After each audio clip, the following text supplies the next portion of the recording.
Now, the greatest radio shows of all time. Suspense. The Shadow Node. Washington calling David Harding, counter spy. Classic radio theater. The Great Gildersleeve. Fibber McGee and Molly. Dragnet. Gunsmoke. The Lone Ranger. Now, step back into a time machine with your host, Wyatt Cox. Good evening, friends of the Inner Sanctum. Bobby Ellis starring in the last season of the-aldrich-family, starring Bobby Ellis, as I said, as Henry. This episode goes back to October 12th, 1952, the episode entitled The Big Deal.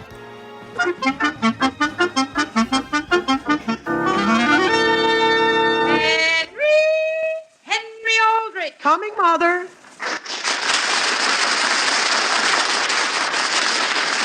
Yes, it's the Aldrich Family, transcribed and written by Clifford Goldsmith.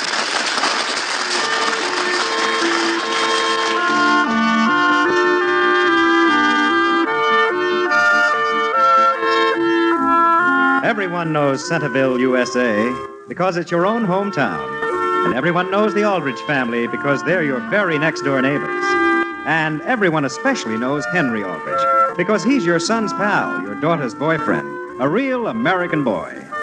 The scene is the Aldrich living room. The time is early evening. Henry, get washed. Dinner's almost ready. All right, Mother.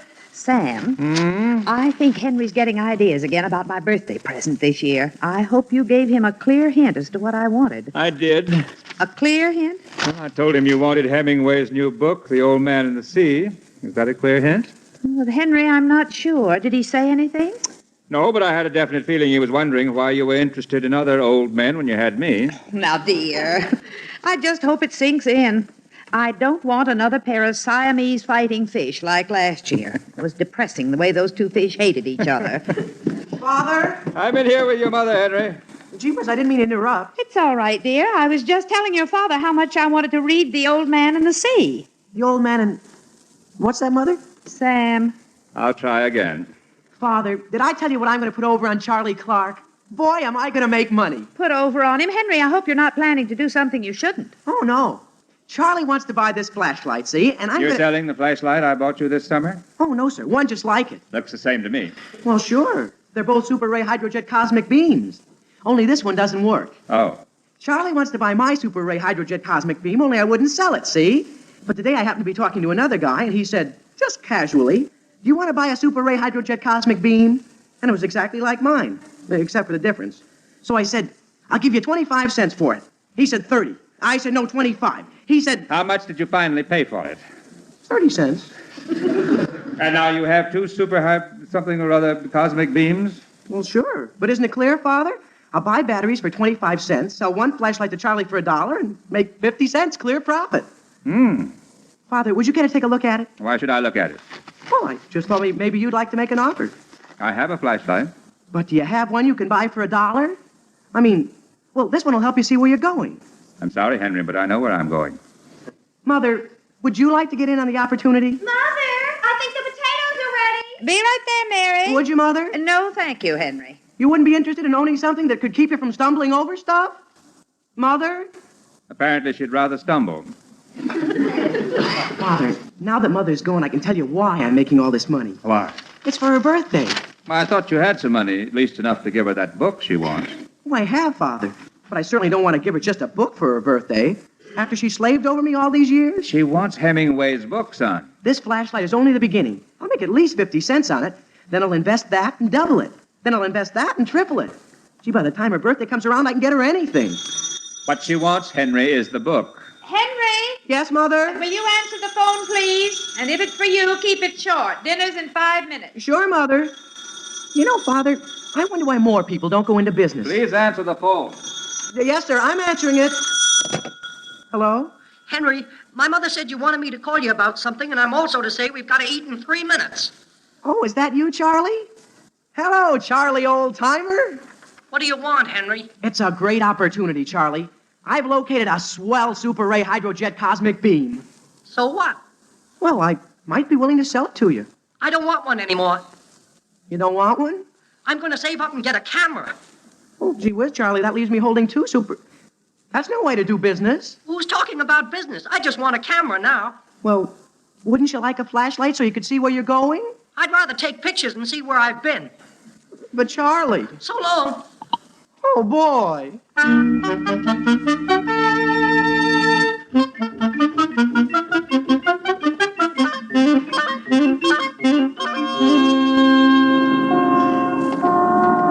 I've got to go to class, Henry. Either you do or you don't want to buy this camera. But, Homer, $2 for a second-hand camera? You sound like my mother at the meat market.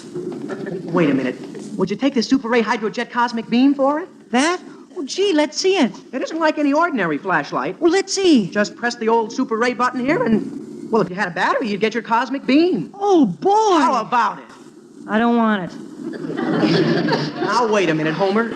I'm not asking you to pay me for this. I'll give it to you for the camera.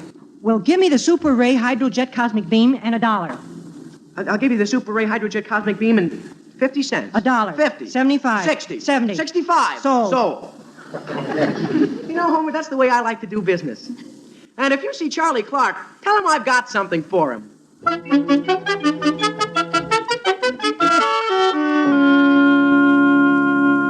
But gee whiz, Mother, Charlie's only coming over for a little while tonight. For how long, dear? We'll probably haggle a little. How long will it take you to haggle? It depends on who's the best haggler.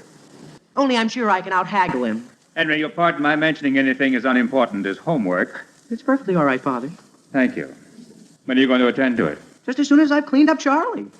And don't worry, Father. The assignment tonight is a breeze. It's an essay, and I've got it all down in my mind. And may I suggest you start transferring it from your mind to paper? Pardon? Start writing. Well, it won't take me a half hour, honest. We all have to write about the profession I am preparing for. Well, that's fine. You know, I wasn't much older than you when I started thinking seriously about preparing myself for law. For law, Father? For law? Well, the only thing that really appeals to me is selling things. Selling things? Sure. I buy something for a little, and I sell it to you for a lot. Why do you want to do that, dear? Oh, gee, Mother, I guess I have a knack for it, that's all. Maybe it's hereditary. Did we ever have any tycoons in our family? I don't mind your shooting high, son, but don't overlook the legal profession. Well... It isn't bad, you know. I've provided a very comfortable home here, haven't I, as a lawyer? Well, sure, Father. But wasn't the man that sold it to you a businessman? He was. There you are. He's got all your money, and all you got was this house. Boy, I hope that isn't Charlie yet. But you're expecting him. Only Toby's supposed to get here first. I agreed to Charlie, but Toby... He's part of the same deal, Mother. If you want to see how big business operates, stick around. Thanks. Oh, boy, Toby, for a minute I was afraid you were Charlie. Well, I'm not. I know it. Come on in. What do you want me to come over for? I want you to help me do something. Come on, Toby, we'll go in the dining room. What's it about, Henry? First of all, you're positive you don't want to buy a camera? Henry, I'm in the position of not being able to buy even a package of chewing gum. Well, look, maybe we can work a little commission out of this. Charlie Clark does want to buy it, see? But he'll try to get it from me cheap. And what do I do? You wait out here alone, see? And then when you hear Charlie make an offer on my camera, you come into the living room as though you wanted it and offer 10 cents more. But, Henry, I just explained my financial situation. You won't need any money, Toby. This is just a way to encourage business. Henry, you have another guest. Yes, Mother, I'm getting things ready for him. I raised Charlie 10 cents? Sure. Okay. Now stay here while I go into the living room. Okay. Henry. Coming, Father. Hello, Henry. Hi there, Charlie. Sit down, my friend. Oh, Mother, Father, do you mind if we discuss a little business in front of you? Of course, someday when I have my own office. Thank you, but I think I'll do some work out in the garage. Well, there's a frost tonight, Sam. It's too cold to work out there. Then the basement. But if you really like to stay here... I'm not that bloodthirsty. Sam, I want to show you where I'd like another shelf for preserves. What did your father mean about not being bloodthirsty? Oh, it's just a family expression. Here, Charlie, take a more comfortable chair. What's wrong with this? Well, I just thought you'd feel better with your head tipped back. Nah. How is it out, Charlie? Still cold? Ice on the puddles. Early for this time of year. Uh-huh. Mm-hmm. How's your family? They're pretty well. My sister was just vaccinated on her arm. Say, that reminds me. Still need a camera? Know where I could get one? Cheap? I think I could put my hands on one. What's that in your pocket? This? Well, I'll be doggone. It's a camera. Let's see it. Too bad I can't sell it to you. You can't? No. Not for less than $2, anyhow. Did you hear me, Charlie? I say not for less than $2. I heard you. Of course, if you don't want it, I have someone that is interested. Yeah? Just a second. I thought I heard something out toward the dining room. Like what? Nothing. I guess I didn't. You offered me $2, Charlie? I can hear you, Henry. I said $2, Charlie? I haven't got that much. Oh. Well, how much have you got? 50 cents. 50 cents, that's all? Here, take back your camera. But, Charlie, I thought you wanted a camera. I do. Well, how are you going to buy it with only 50 cents? That's what I'm telling you. I can't. But, Charlie, don't you have any sense of responsibility? Would you let me swap you anything for it? What have you got? Well, would you be interested in a thing that's at home in our attic that cost $8.95 when it was new? Hey, what is it? A very good beach umbrella. A what? Didn't you ever hear of a beach umbrella? What would I do with it? Sit under it. Well, so you don't get sunburned. Don't you know anyone that wouldn't like to get sunburned? Well, I might be able to do something with it. It's still as good as new. It's hardly ever been sat under. You'll swap it for this camera? And $1. Now, wait, Charlie. You aren't supposed to be selling me anything. I'm selling you something. That's why I invited you over. Look, I'll give you the camera and 50 cents for the umbrella. 50 cents? 60 cents. Who said that? I said it. Gee whiz, are you here, Toby? Sure. I found this banana in the kitchen. Is it all right? Toby offers 60, Henry. Do you make it 70? But listen. I'll make it 80. Now, wait, Toby. You don't even know what this is about. He made it 80 cents, didn't he? Toby, this is between Charlie and me. You make it 90, Henry. No. I will. It's painted orange and green, Henry. I'll make it... Now, listen, Toby. Eat your banana. Charlie, I'll offer you the camera in $1. Sold. Do you want to come over and get it, Henry? Sure, let's do that. Henry, I certainly hope you aren't planning to go out in the cold without your windbreaker on. Well, it's only to get a beach umbrella, Mother. They cost $8.95. I'll be back before you know it.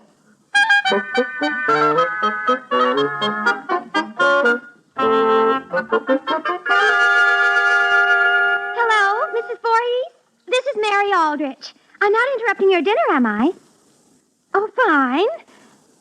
Yes, we finished quite a while ago, too. In a way, that's why I'm calling. By any chance, have you seen my brother tonight? He did. Mary, are you calling? Yes, Mother. Well, if he comes by again, will you tell him to come home? Thank you. Goodbye. Henry was there, and Mrs. Voorhees is all confused because he went into a long rigmarole about the dangers of winter sun. Oh, really? Well, this time, Henry will simply have to go without his dinner. Hi, everybody. Oh, evening, Mother. I don't even want a bite to eat. Good. I wouldn't even think of troubling you. Fine, then my conscience won't bother me. Henry, where have you been? We phoned all over. Well, I think the last place... Yes, I just came from Mrs. Ross's. Did she buy the umbrella? No, Mary. She says she won't need to keep the sun off her until next July.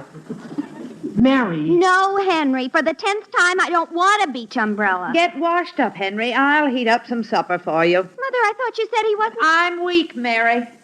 Now, listen, Mary. You may not want an umbrella, but there's some birthdays coming along in a few weeks. I don't want an umbrella either. Nor do I.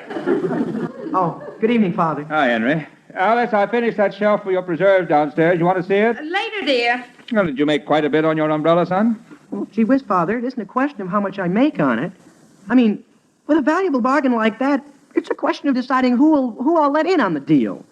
That's the way I look at it. I'll bet. Now listen, Mary. A beach umbrella when the frost is on the pumpkin. Mary, do you know anybody who's going to Florida? Well, Evelyn Williams' family is...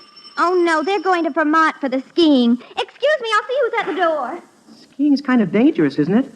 I wonder if I could persuade them Henry, to go to... how much have you put into that umbrella so far? Well, so far only $1.90. But it's all for Mother's present. You're out $1.90? Well, I'm out at the moment, but I'm hoping to come back. From the limb? Father, I think you're just looking at this as though I weren't getting anywhere. Night before last, I had a flashlight. Then I got a camera with it. Now I've got an umbrella. Don't you call that progress? Well, I'm only a lawyer. I don't know a thing about big business. Well, in big business, you have to think big. Henry, Agnes Lawson's here, and she wants to know if we have any old mayonnaise jars. Any what? Hi, Henry. Evening, Mr. Aldrich. Good evening, Agnes. What do you want mayonnaise jars for? I'm collecting them. That's an interesting hobby.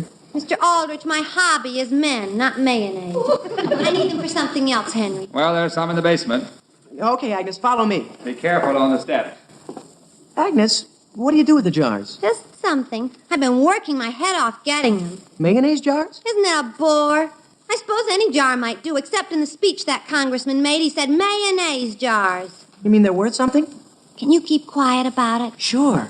I mean, because if more people realize the possibilities, well, everyone in Centerville might start saving mayonnaise jars. What speech? What congressman? It was just a squib in the newspaper a week or so ago. Yeah? It had to do with conserving tin, see? And this congressman is trying to put through a bill in Congress where C rations for the Army will be put up in things like mayonnaise jars, for example, instead of tin cans. Very interesting. And he said the government could help reduce taxes by buying them at low cost from the public.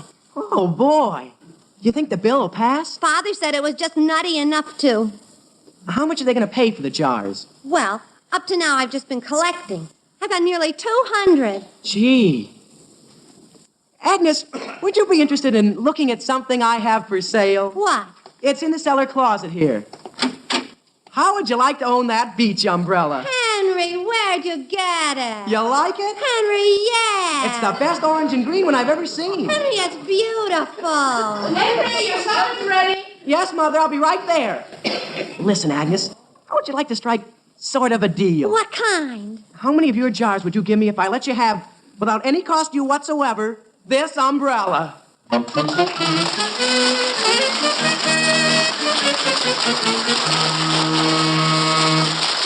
We'll return to the Aldrich family in just a moment. Bobby Ellis was not Ezra Stone, but the scripts were the same. In fact, in many cases, the exact same scripts that were used earlier in the Aldrich family. October 12, 1952, the Aldrich family on Classic Radio Theater with Wyatt Cox. You know, it's true. Difficult times have a way of focusing us. We have to think about what matters most when it comes to our spending, our health care. No doubt. This is why so many people are joining Medi-Share right now. Medi-Share is a trusted way to save up to 50% on your monthly health care costs. More than 400,000 people have already made the switch. It's pretty obvious why, too, especially now during this challenging season with health care costs and out-of-pocket expenses going up. Medi-Share can save you a lot of money. The typical family saves $500 a month. And Medi-Share is a Christian healthcare sharing ministry that's worked beautifully for 29 years. There are different options to choose from to fit your budget. I'll give you the number here in a second, and if you call, you can get a price within 2 minutes. Maybe now is the perfect time to make the switch and start saving. Here you go. Call 833-34-BIBLE. That's 833-34-BIBLE. 833-34-BIBLE. Now let's get back to that wheeler dealer Henry Aldrich, the Aldrich family, October 12, 1952.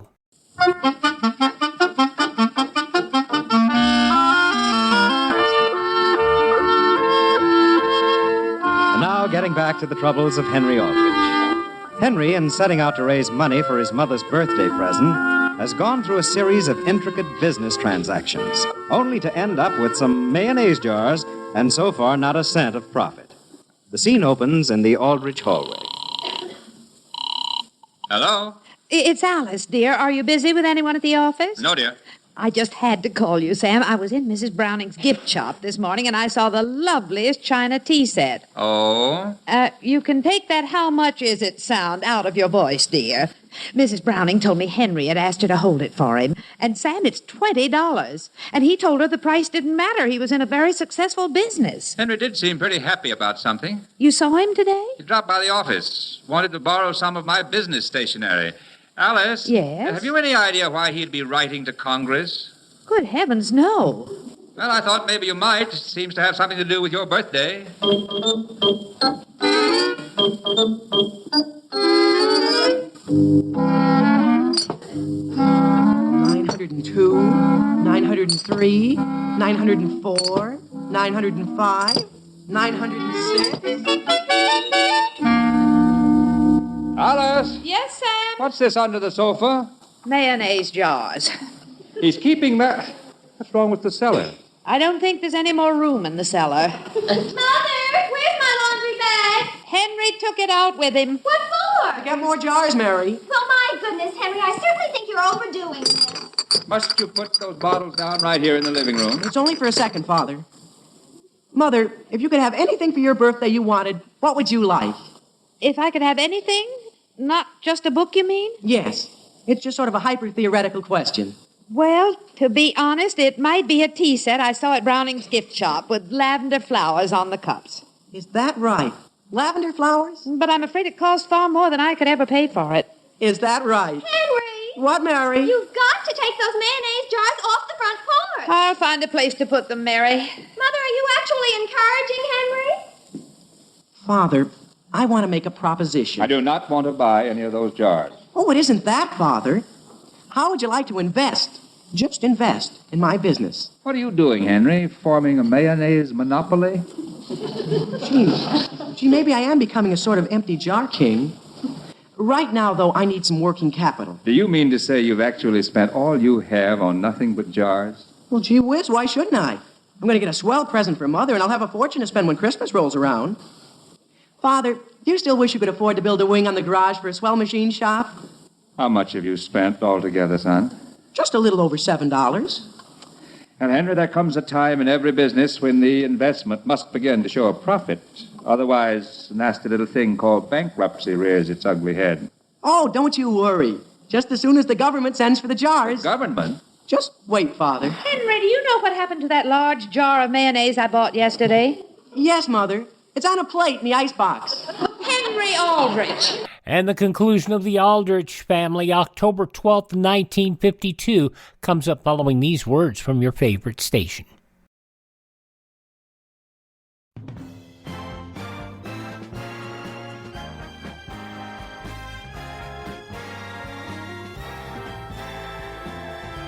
Now on Classic Radio Theater with Wyatt Cox, the conclusion of the Aldrich family, big wheeler dealer Henry Aldrich, October 12th, 1952.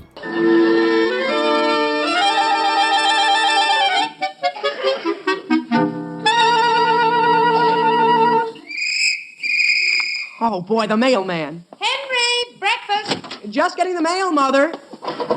Oh, boy, it's here. Anything for me, Henry? Yes, sir, but I think it's for me, actually. You see, I wrote it on your stationery. May I have it, please?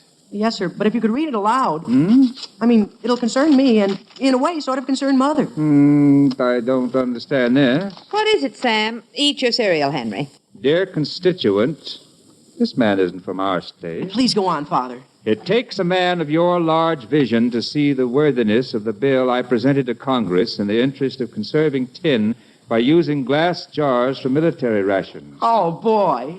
Unfortunately, my bill has been killed in committee. What? Moreover, since my own party has not seen fit to renominate me for the fourth... Oh, boy.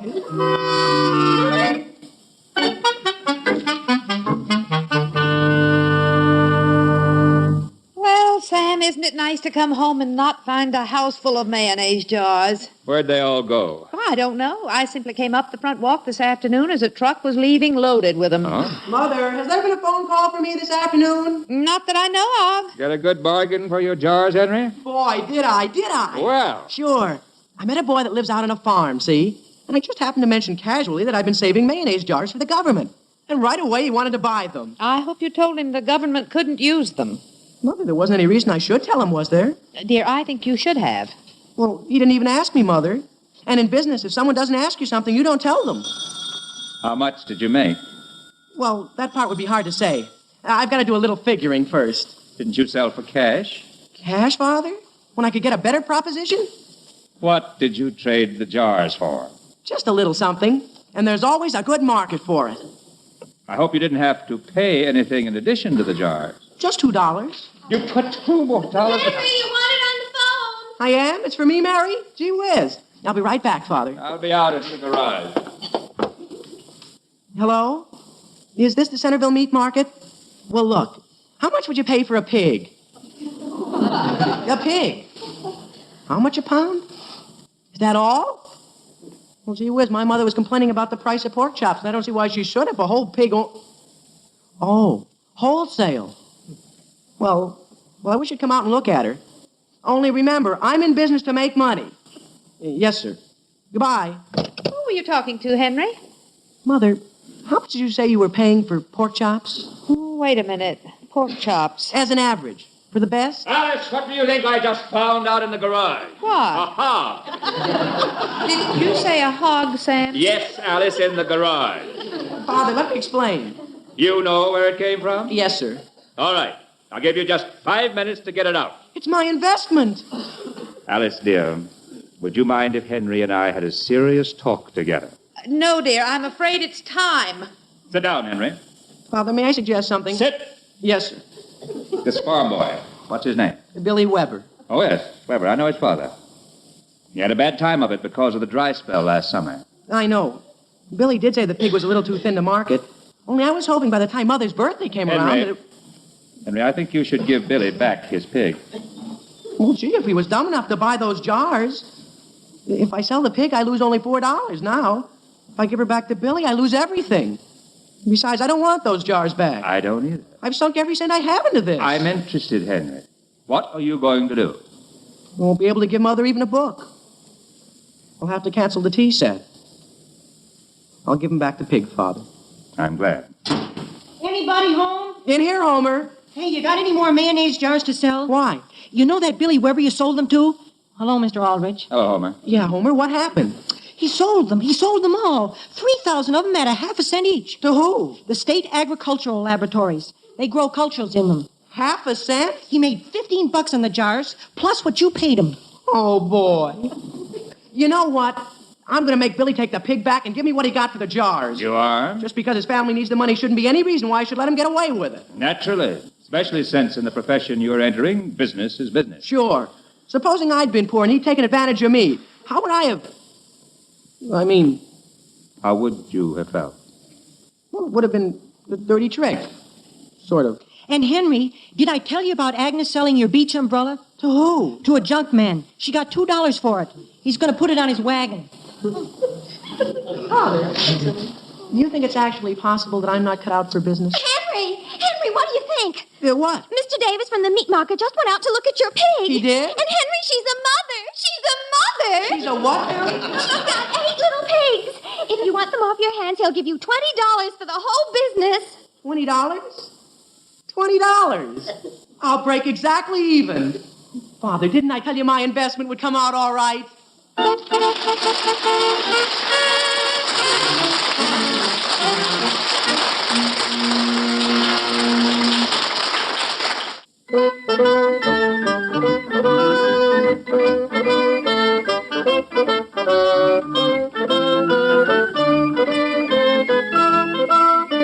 Henry, I thought you were going to sell your pigs. I did, Father. I sold them all. And what are those bags of feed doing out in the garage? Gee whiz, Father, that isn't feed in those bags. No, what is it?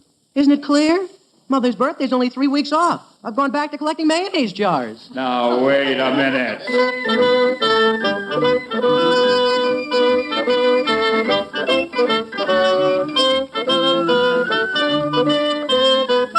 The Aldrich Family is transcribed as written by Clifford Goldsmith.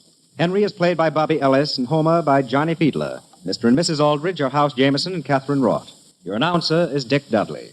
October 12, 1952, The Aldrich Family on Classic Radio Theater with Wyatt Cox. Now on Classic Radio Theater with Wyatt Cox, here's an episode of the soap opera Claudia as we go back to October 12, 1948. And now, Claudia. David, don't stand so near the fire. You get scorched. I know what I'm doing. You stand back and watch out of this way of the sparks flying. Aren't you just sizzling? Not at all. The leaves are good and dry. You better keep the hose handy. It is. I feel as if I belonged to Hook and Ladder Squad number 2. What a wonderful smell. Look at all that smoke climb like the Indian rope act. There, hand me the rake. David, are you sure you should be doing all this? Never felt better in my life. Does a man good to get out of the house and do a little work around his place. Does a man good, only if he feels well enough to be done good to by doing work around the place. How's your collarbone? Mended, thank you. How's yours? Fine. Besides, I'm not using my right arm, if you've noticed. Well, now just don't overdo it, darling. Don't worry. I'm not doing any of the work. The fire is. It's coming in my eyes now. The wind's changing. We better move over to the other side. We're going to have millions more leaves to burn, aren't we? We'll have them, but not to burn. They're too valuable for that. For what? Well, they come in handy for mulching. That means enriching the soil. Oh, mulching. We certainly were smart to buy a farm. You have a smudge on your nose, Mrs. Farmer. I have? Mm-hmm. Stand still while I wipe it off. Can you find another smudge on me someplace? One kiss, that's all. Now, skadoodle. Oh, why wasn't I a farmer's wife long before this? I married you out of the cradle as it is. You know, being a farmer's wife is a lot more fun than being an architect's wife.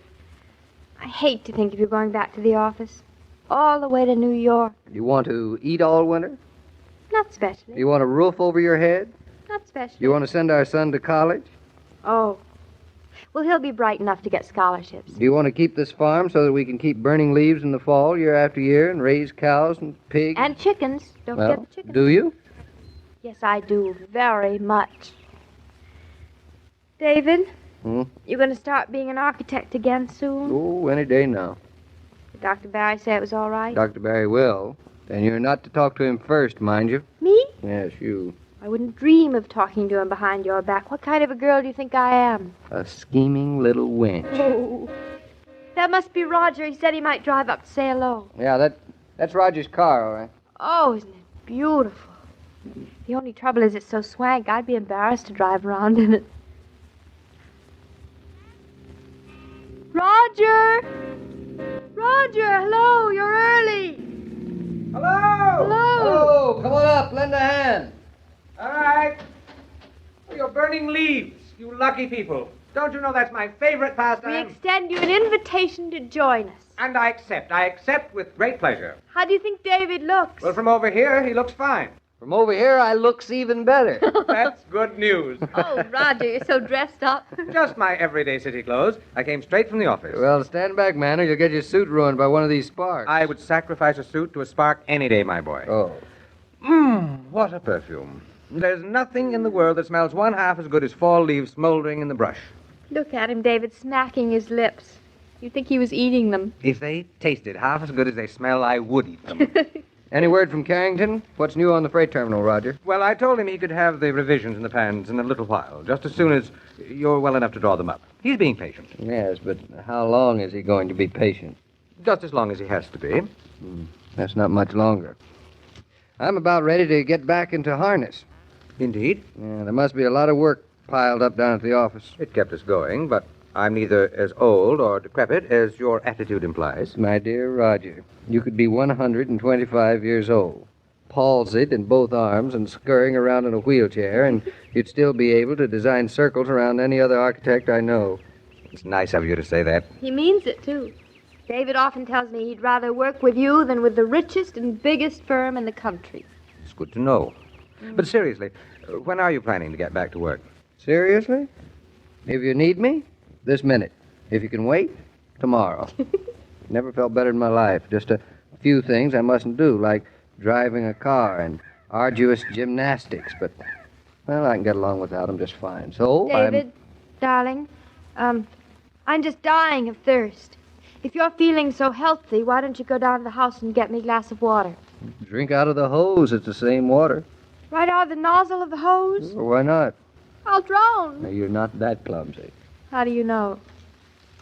Well, what do I have to do to get you to do one little simple thing for me, like getting me a little glass of water? This isn't like you, but all right, darling. Now, you watch the fire. It's still a slight wind, and there's quite a bit of dry brush around here. We'll be careful. I'm here now, so not a thing to worry about.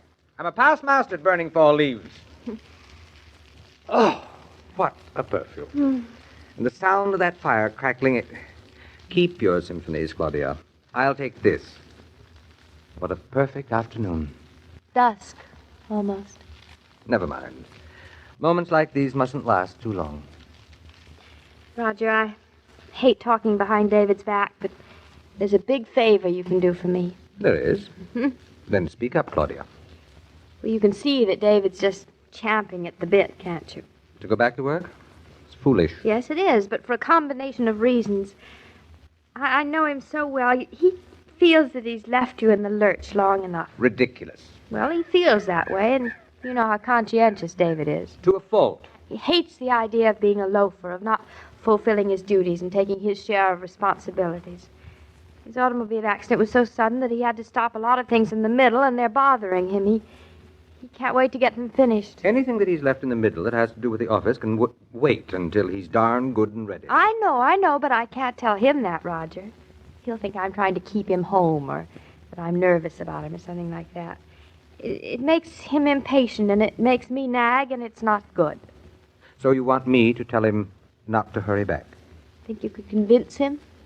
I don't promise you anything.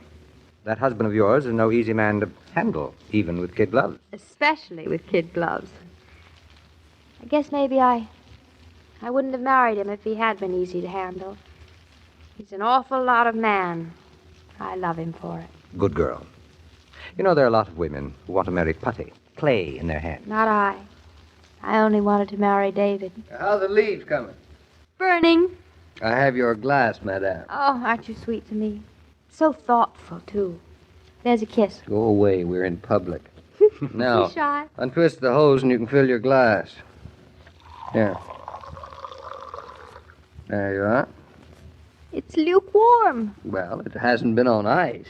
How remiss of you. I can't drink lukewarm water. Aren't we fussy? We are. Any objections? And I'm not going back to the kitchen to get you a glass of iced water. Nobody asked you to. I will go myself. Why didn't you think of that in the first place? Then I wouldn't have had to carry this heavy glass back for you. One little favor I ask of you. All I get is complaints. You stay here and talk to Roger. I'll show you who's an independent 20th century woman. And she is, you know. Yeah, don't I know? Oh, I dare say that Claudia could get along under any circumstances. Yeah, a lot better than we could, probably. Probably. Oh, listen to those leaves. Now, David, when are you contemplating to start coming into town? I told you. Today's Tuesday, maybe Wednesday, Thursday. So soon, really? Why not? I have no more excuses, Roger. Unfortunately, I'm all in one piece again. Did the doctor really say that you could? He will. I'll check with him tonight.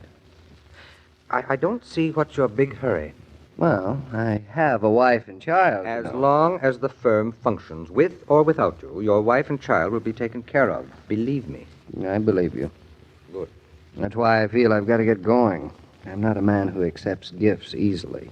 Great mistake. But in this case, it doesn't matter because it's not a gift that's offered. It's your right and your due. I think you're a fool to rush back. You know, once back, you're back. And there will be no getting away from it. I know. There aren't going to be many falls like this one. Falls when you can stay home and burn leaves, tend to your land, and supervise the rebuilding of your barn yourself. Each fall is a very separate occasion, very special. And there will be plenty of Octobers to spend in the office, wishing you were out here, and no excuses.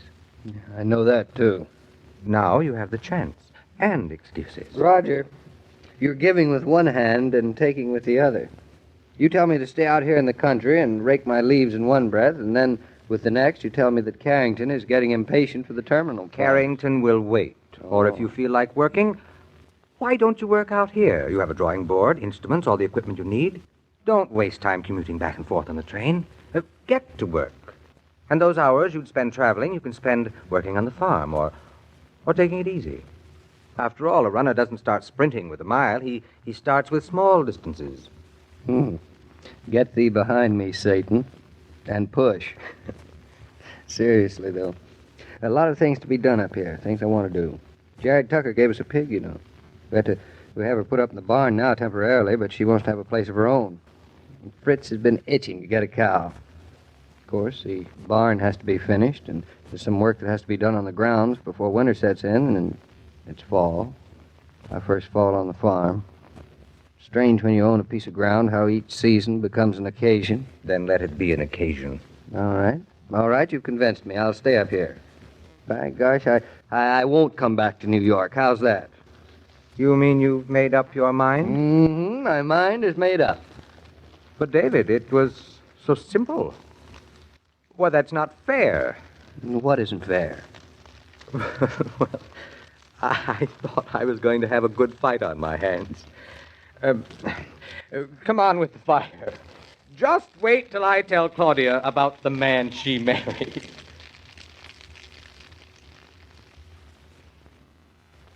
Who's the best-natured party giver in your family? Probably the teenager, if there is one. For young folks have discovered the happy secret of easy entertaining. As long as there's plenty of Coke in the house, they don't worry. Many an adult hostess could profit from that example. Serve your guest ice-cold Coca-Cola and visit refreshed. Well, Mr. King, mind if I interrupt you to say hello? Oh, quite on the contrary. It's good to see you again, Mr. Killian. Thank you. Country's beautiful, isn't it? I should say it is. I did a pretty good job with David, didn't I? Yes, you certainly did. Though, with due respects for your talents, you didn't have to do much doing, you know. No, I didn't. And it wouldn't take much coaxing to coax me either. To stay out here in the country? Just for the night, because I have to get back into town in the morning. Well, consider yourself coaxed. Because, as a matter of fact, the table is set for you and your bed is made. I know Claudia expected you to stay. That's good. I'll stay the night. But in the morning, I shall be on my way. We'll see about that tomorrow. But have a nice stay, Mr. Killian. Oh, I will. As I was about to say, every day, Monday through Friday, Claudia comes to you transcribed with the best wishes of your friendly neighbor who bottles Coca-Cola. So listen again tomorrow at the same time. And now this is Joe King saying au revoir. October 12th, 1948, Claudia on Classic Radio Theater with Wyatt Cox. Thank this station, support their advertisers. Their kindness is what keeps us here on your favorite radio station every day. And if you miss a day, you can always catch up with our shows on demand at classicradio.stream. That is classicradio.stream. Stream our shows on demand, learn more about classic radio collecting. You can contact me, and if you want to help us expand our collection, or just to be nice, buy me a coffee. That buy me a coffee link at classicradio.stream. That is classicradio.stream. Thanks for making us a part of your day. Tell your friends great radio shows are right here at this spot on the dial. Classic Radio Theater with Wyatt Cox on your favorite station.